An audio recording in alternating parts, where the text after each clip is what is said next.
नमस्कार। आज पाकिस्तानी सेना की इज्जत गिरी ही नहीं बल्कि मिट्टी में मिल गई।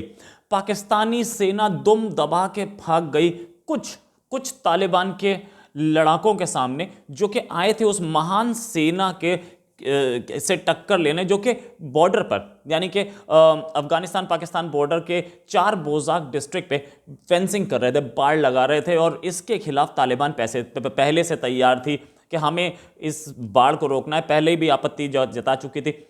इस वीडियो को जो तालिबान के सामने पाकिस्तान की सेना भागी, न केवल भागी, अपना सारा सामान यानी कि जो बाढ़ लगाने का सामान था वो भी छोड़ के भाग गए जब उन्हें तालिबान आते दिखे। ये वही तालिबानी हैं जिनको पाकिस्तान ने इतना अमला और इतना असला दिया था अफगानिस्तान पर कैप्चर करने के लिए, और उन्हीं का असला लेके आज उन्हीं की सेना को भगाना उनका काम बन गया है। बड़ा कॉन्फिडेंस है तालिबान में कि हम इनको भगा सकते हैं।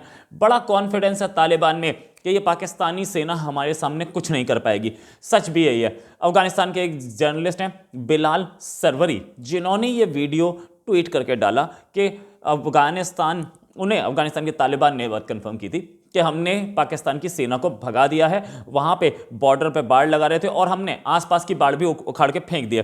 इनफैक्ट जो ये इतने टाइम से बोल रहे थे पाकिस्तान की सेना कि हमने ये न्यूक्लियर बॉम्ब जो बनाए हैं ये इमरान खान की शादी के लिए थोड़ी बनाए हैं। भाई, इमरान खान की 3-4 बार शादी हो ली ना, तो अब कब चलाओगे इसे? चलाइए, यूज तो कीजिए, हम भी तो देखना चाहते हैं। आप कुछ लड़ाकों के सामने जो कि जिनको फॉर्मल ट्रेनिंग नहीं मिली है, उनके सामने आपकी आर्मी, फॉर्मल ट्रेनिंग वाली आर्मी, बड़े बड़े वेपन्स वाली आर्मी दुम दबा के भाग गई, सामान छोड़ के भाग गई। इतना हिम्मत और इतनी क्या बोलते हैं, अजीम और मार्शल कौम बताते हैं अपने आप को।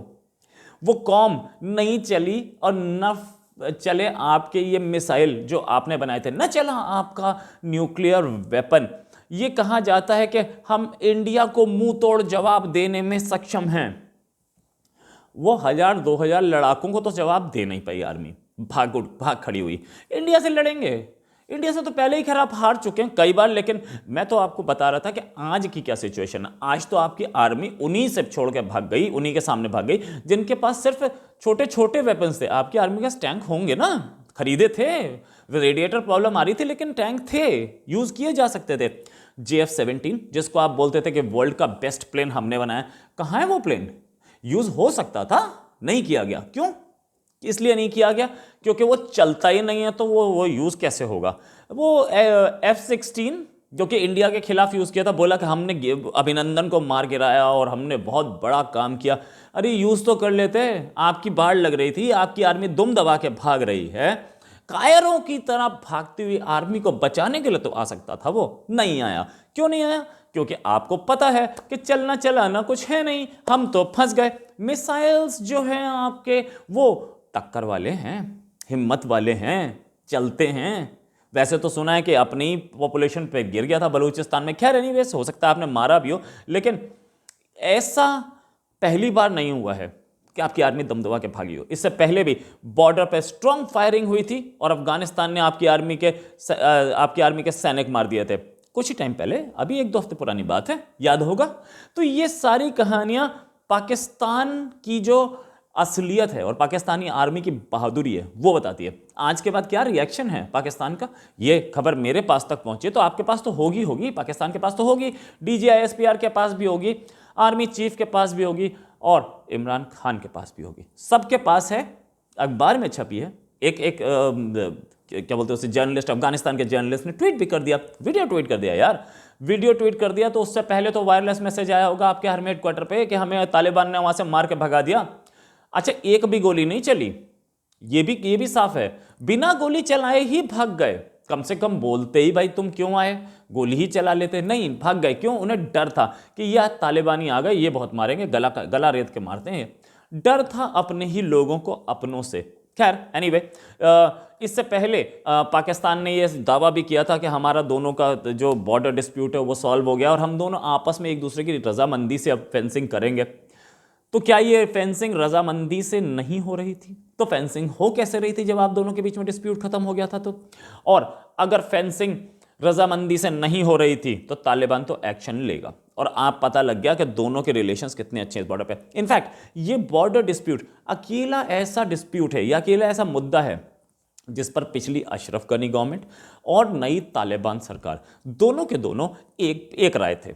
दोनों के दोनों उसको मानते नहीं हैं और दोनों के दोनों ये बोलते हैं कि हमारा जो बॉर्डर है वो आगे पंजाब बॉर्डर तक जाता है, जिसको शायद पाकिस्तान ना मानता हो। नहीं माना था पाकिस्तान ने, जब नहीं माना था उसके बाद ही तालिबान ने आने के बाद 15 अगस्त को तालिबान आया और अभी महीने ही कितने हुए हैं और उसके बाद करीब 4-4.5 महीने, और इस महीने इतने ही महीनों में एक तालिबान ने पाकिस्तान से जंग की भी धमकी दे दी इस पे। तो ये एक चीज कि ये बात तो बहुत क्लियर है कि अब अफगानिस्तान के साथ रिलेशंस बेटर नहीं रह गए पाकिस्तान के। और इमरान खान के लिए तो और भी ज़्यादा भद पिटने वाली बात है, वो पूरी दुनिया में जाके बोल रहे हैं कि ये तालिबान पिछले तालिबान से बेटर है, ये पढ़े लिखे तालिबान, ये अच्छे तालिबान है, ये किसी को परेशान नहीं करते। और जाके ब्रांड एम्बेसडर की तरह काम कर रहे थे, सबको बोल रहे थे आप इनको मान्यता दीजिए। अब तो मान्यता मिली नहीं, और दूसरी चीज़ आपकी अपनी बेइज्जती होने लगी। अब आपका क्या जवाब है इस पे, क्या कहना चाहेंगे आप पाकिस्तान के प्रधानमंत्री इमरान खान? ये इनफैक्ट इमरान खान के लिए एक प्रॉब्लम और भी है कि कई जगह पर जहां बाढ़ लगी थी, यानी कि जहां फेंसिंग हो चुकी थी, तालिबान ने उस फेंसिंग को भी गिराना शुरू कर दिया है। तो वो $500 मिलियन जो बर्बाद हो रहे हैं, अब पाकिस्तान के पैसा पहले ही नहीं है, और राफेल देख के आपको वहाँ से पुराने प्लेन और ख़रीदने पड़े चाइना से, है ना। तो उसके साथ साथ आपने अभी कुछ गेहूं भी भेजा है वहाँ पर, आपके पास खुद के पास नहीं है। पंजाब में फ्लोर मिल बंद पड़ी है, सिंध में फ्लोर मिल बंद पड़ी है, क्योंकि गेहूं ही नहीं है तो आटा कहाँ से वो बनाएंगे। लेकिन आपकी जो ये तालिबान है वो आप ही को कहीं कहीं कॉलर पकड़ लेता है, और फिर आप कहते हो अरे नहीं ये तालिबान तो वो तालिबान नहीं है, वो तालिबान तो अच्छा है जिसको हम सपोर्ट करते हैं। वही तालिबान है जिसको आप सपोर्ट करते हैं, उसी ने आज आपके सेना के लोग भगा दिए, उससे पहले आपके सेना के लोग मार दिए थे। और ये वही तालिबान है जिसको आप ही ने हथियार दिए, जिसके लिए आपके शेख राशिद बोलते थे कि वो हमारे यहाँ रहते हैं, उनका इलाज हम कराते हैं, हमारे पास पढ़ाई लिखाई होती है उनकी, और जिनके लिए आप बोल रहे थे कि ये आम शहरी हैं। तो ये आम शहरियों को देख के आज आपकी महान पाकिस्तान आर्मी भाग क्यों गई?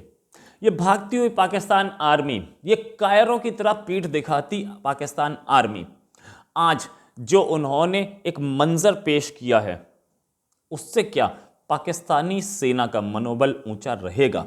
क्या मोरल रहा होगा पाकिस्तानी सेना का कि वो सामने आते हुए कुछ लड़ाके देखकर भाग गए। और इनफैक्ट अब तालिबान ने वहां परमानेंट पोस्टिंग कर दी अपने लड़ाकों की, अब आप वो बना भी नहीं सकते, अब फेंसिंग कर भी नहीं सकते, अब आपको पूरी वहां पे ब्रिगेड लानी पड़ेगी तब आप बना पाएंगे। और ब्रिगेड का सामना करने के लिए भी तालिबान बिल्कुल तैयार खड़ा है। तालिबान को पता है, तालिबान ने आज तक कभी कटोरा नहीं लिया, तालिबान ने कभी नहीं मांगा कि हमें पैसा दो, पैसा आप मांग रहे थे, आपकी मांगने की आदत थी इसलिए आप मांग रहे थे, हो सकता है आप उसमें से अपना कुछ कट निकालते, जो भी था।